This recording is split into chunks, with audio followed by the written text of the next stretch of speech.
If you are watching this channel for the first time, please we advise you click on the share button, click on the red subscribe button, and on the notification button, so that when we have a new episode coming out, directly it will be shared to you. You will have the link and be notified of this edition because they keep on coming and it will interest you. It will move you to another level. Welcome viewers and listeners to the Daily Positive Living Principle channel with Dr. Daniel Otoh. Today's episode, we are going to continue on the love languages that maintain connection and connectivity in marriage and relationship. In our last episode, we started the journey on these love languages, and I can tell you this is what makes marriages exciting. It makes marriage interesting. Marriages should be spiced up with love languages, and I can tell you, because of different background, because of different trainings, because of different upbringing, because of the way we were brought up and disparities, we need to speak the same language, and that language is love, same understanding, same perception. And when we do this, it will go a long way in making marriages to work, which then will spread to the world, to the society, and the whole world. This is what we are talking about. In our last episode, we started the journey. I told you I'm going to give you about 8 love languages in these 3 episodes. This is the part 2 of what we started with. So in part 1, we mentioned the first love language, which is the language of affirmation, the language of recognition, the language of assurance, the language of commendation. But in today's episode, we are going to talk about the language of season gifts. That's number 2 on this episode. Season gift, rewards, and wages. Let me say that every love is sustained by gift. The Bible says, for God so loved the world and he gave. Anytime you love a woman, anytime there is love in a marriage, there has to be giving. Any marriage that people are not giving, the 2 spouses are not giving to each other, that marriage can hardly survive. So men and women deserve gift on a regular basis. It can be a season gift, or during birthday celebration or party celebration, or it could be during Valentine, or surprise gift, or like that. Surprise each other with gifts and packages. This is what survives the marriage. So what are we talking about? A woman needs gift at all times, and he needs it in a surprise way. He enjoys it more when it comes in a surprise package, when you don't actually expect, and they are now taken unawares. This is what we are talking about. And it does not mean that you need to have always, because so many people talk about resources. It is actually dependent on resources. The quality of the gift, the magnitude of the gift is dependent on the resources. And that is why we talk about cutting your cloth according to your cloth, and not cutting your cloth according to your size. You cut the cloth according to your cloth. If it remains, you sew a monkey jacket. So do it according to your resources. The most important thing in this gift is the heart-to-heart connection, because when you are giving, your spouse will know that you have either him or her in mind. And that is what is the basis. The basis of this gift is to make sure that both of you are aware and thinking of each other. So you can surprise him on a birthday, can surprise her on a birthday, and vice versa. It keeps the marriages going. This is what we are talking about. And so we should be speaking this language. The third love language we are going to talk about is the language of spending quality time and attention. Every relationship needs time.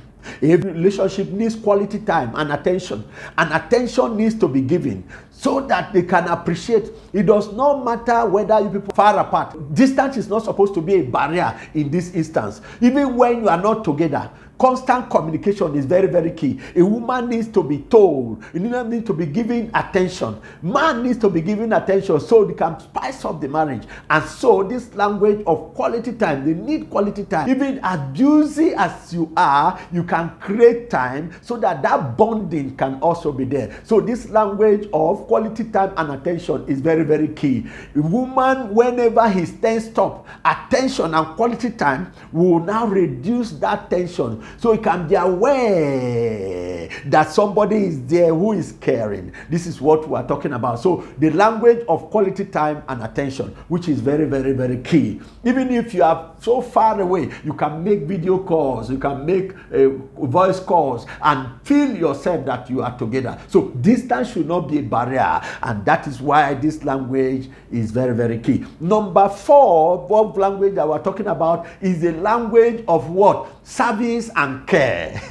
A marriage needs to be service. You need to assist your spouse in the daily services and chores in the house. When a woman is a working class lady, you as a man needs to help in providing services in the home. You don't come back from office and sit down like a local government chairman and watching your wife doing all the things. You can help her even in the kitchen. You can help her do some other things, so which is very, very key. You can help her in cooking. In fact, wives love husbands that can cook, and this is very, very important. This spices up the marriage, and this is what we're talking about. You can even help in providing or bathing the children. It can help in making the children to sleep. Even reading stories to children, which is very key before they sleep. It is said that reading stories to children can build up their brain and make them to develop fast thinking and all that. So every night you could take it upon a duty to bring up your children, read stories to them, and that helps to build up their mentality. Even in conducting family altars, this is very key. It's a service that brings everybody under one platform, one umbrella. So these are services that we need to be providing for each other, so no one is left unattended to. We need to make this continuously so that we can know that there is communication. It's a signal to communication. So this is very, very, very, very, very key. What other language are we talking about? Is a language of appreciation.